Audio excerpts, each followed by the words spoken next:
بسم الله الرحمن الرحيم ألف لام ميم را تلك آيات الكتاب والذي أنزل إليك من ربك الحق ولكن أكثر الناس لا يؤمنون الله الذي رفع السماوات بغير عمد ترونها ثم استوى على العرش وسخر الشمس والقمر كل يجري لأجل مسمى يدبر الأمر يفصل الآيات لعلكم بلقاء ربكم توقنون وهو الذي مد الأرض وجعل فيها رواسي وأنهارا ومن كل الثمرات جعل فيها زوجين اثنين يغشي الليل النهار إن في ذلك لآيات لقوم يتفكرون وفي الأرض قطع متجاورات وجنات من أعناب وزرع ونخيل صنوان وغير صنوان تسقى بماء واحد ونفضل بعضها على بعض في الأكل إن في ذلك لآيات لقوم يعقلون وإن تعجب فعجب قولهم أئذا كنا ترابا إنا لفي خلق جديد أولئك الذين كفروا بربهم وأولئك الأغلال في أعناقهم وأولئك أصحاب النار هم فيها خالدون ويستعجلونك بالسيئة قبل الحسنة وقد خلت من قبلهم المثلات وإن ربك لذو مغفرة للناس على ظلمهم وإن ربك لشديد العقاب ويقول الذين كفروا لولا أنزل عليه آية من ربه إنما أنت منذر ولكل قوم هاد الله يعلم ما تحمل كل أنثى وما تغيض الأرحام وما تزداد وكل شيء عنده بمقدار عالم الغيب والشهادة الكبير المتعال سواء منكم من سر القول ومن جهر به ومن هو مستخف بالليل وسارب بالنهار له معقبات من بين يديه ومن خلفه يحفظونه من أمر الله إن الله لا يغير ما بقوم حتى يغيروا ما بأنفسهم وإذا أراد الله بقوم سوءا فلا مرد له وما لهم من دونه من هو الذي يريكم البرق خوفا وطمعا وينشئ السحاب الثقال ويسبح الرعد بحمده والملائكة من خيفته ويرسل الصواعق فيصيب بها من يشاء وهم يجادلون في الله وهو شديد المحال له دعوة الحق والذين يدعون من دونه لا يستجيبون لهم بشيء إلا كباسط كفيه إلى الماء ليبلغ فاه وما هو ببالغه وما دعاء الكافرين إلا في ضلال ولله يسجد من في السماوات والأرض طوعا وكرها وظلالهم بالغدو ولا صال قل من رب السماوات والأرض قل الله قل فاتخذتم من دونه أولياء لا يملكون لأنفسهم نفعا ولا ضرا قل هل يستوي الأعمى والبصير أم هل تستوي الظلمات والنور أم جعلوا لله شركاء خلقوا كخلقه فتشابه الخلق عليهم قل الله خالق كل شيء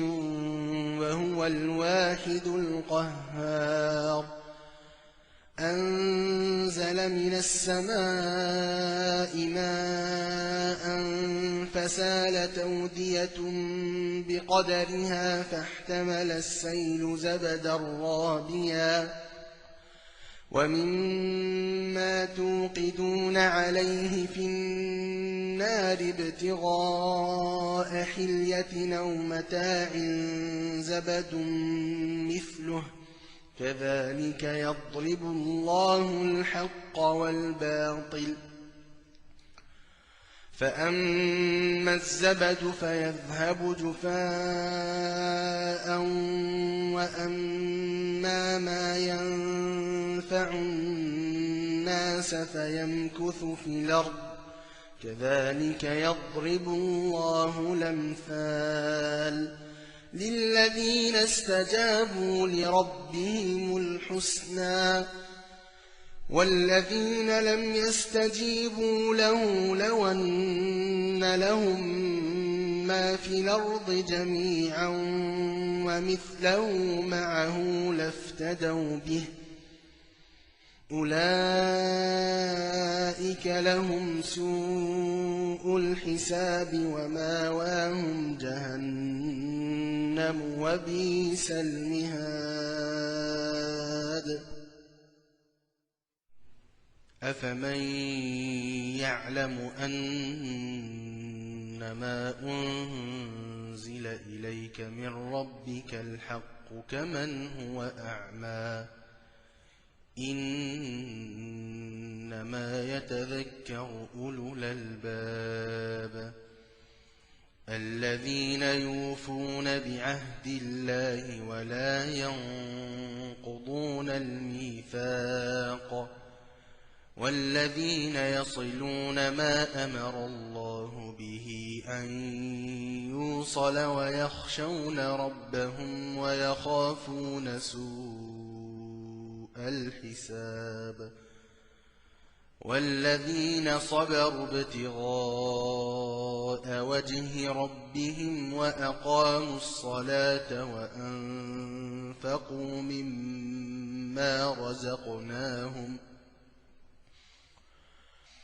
وأنفقوا مما رزقناهم سرا وعلانية ويدرؤون بالحسنة السيئة أولئك لهم عقبى الدار جنات عدن يدخلونها ومن صلح من آبائهم وأزواجهم وذرياتهم والملائكة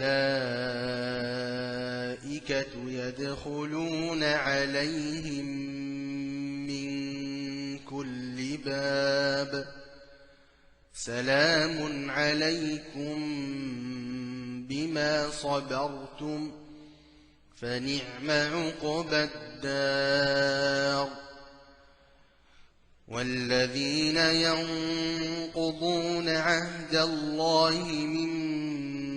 بعد ميثاقه ويقطعون ما أمر الله به أن يوصل ويفسدون في الأرض أولئك لهم اللعنة ولهم سوء الدار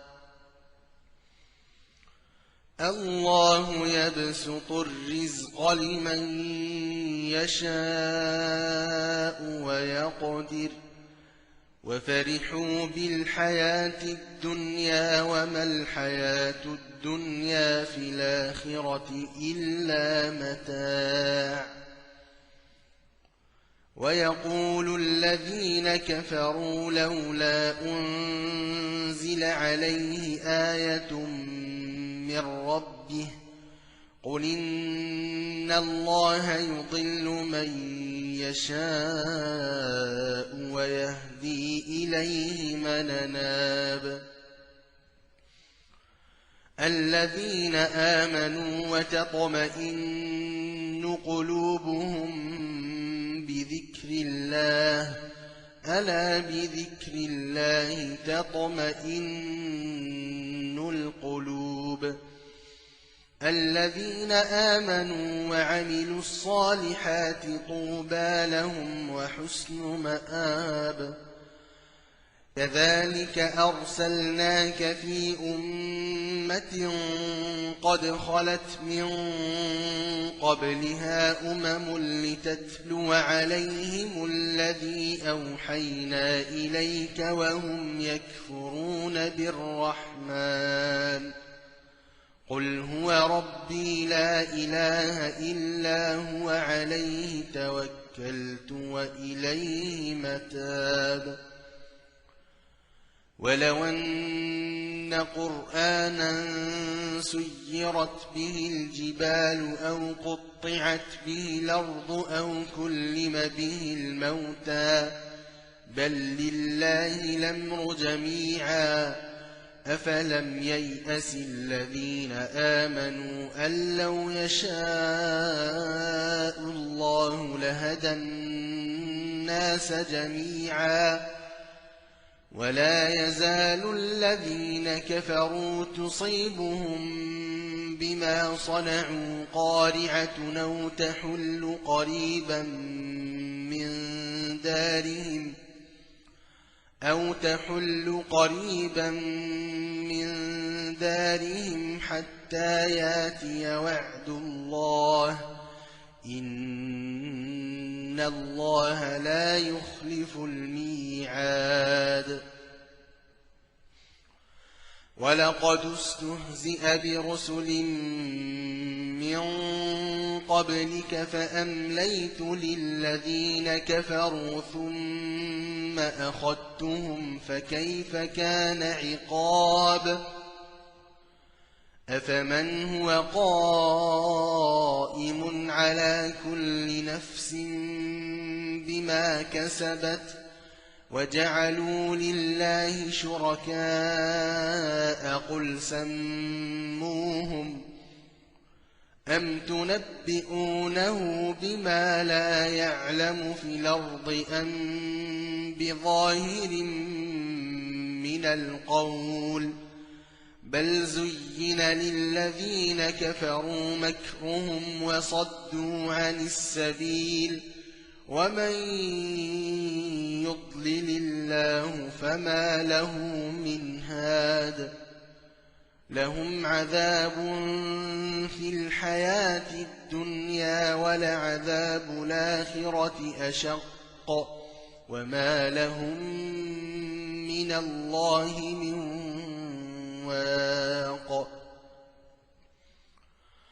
مثل الجنة التي وعد المتقون تجري من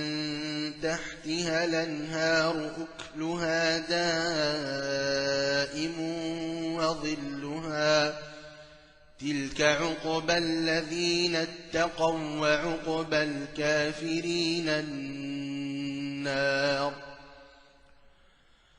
والذين آتيناهم الكتاب يفرحون بما أنزل إليك ومن الأحزاب من ينكر بعضه قل إنما أمرت أن أعبد الله ولا أشرك به إليه أدعو وإليه مآب وكذلك أنزلناه حكما عربيا ولئن اتبعت أهواءهم بعدما جاءك من العلم ما لك من الله من ولي ولا واق ولقد أرسلنا رسلا من قبلك وجعلنا لهم أزواجا وذرية وما كان لرسول أن يأتي بآية إلا بإذن الله لكل أجل كتاب يمحو الله ما يشاء ويثبت وعنده أم الكتاب وإما نرينك بعض الذي نعدهم أو نتوفينك فإنما عليك البلاغ وعلينا الحساب أولم يروا أنا ناتي الأرض ننقصها من أطرافها والله يحكم لا معقب لحكمه وهو سريع الحساب وقد مكر الذين من قبلهم فلله المكر جميعا يعلم ما تكسب كل نفس وسيعلم الكافر لمن عقبى الدار ويقول الذين كفروا لست مرسلا قل كفى بالله شهيدا بيني وبينكم ومن عنده علم الكتاب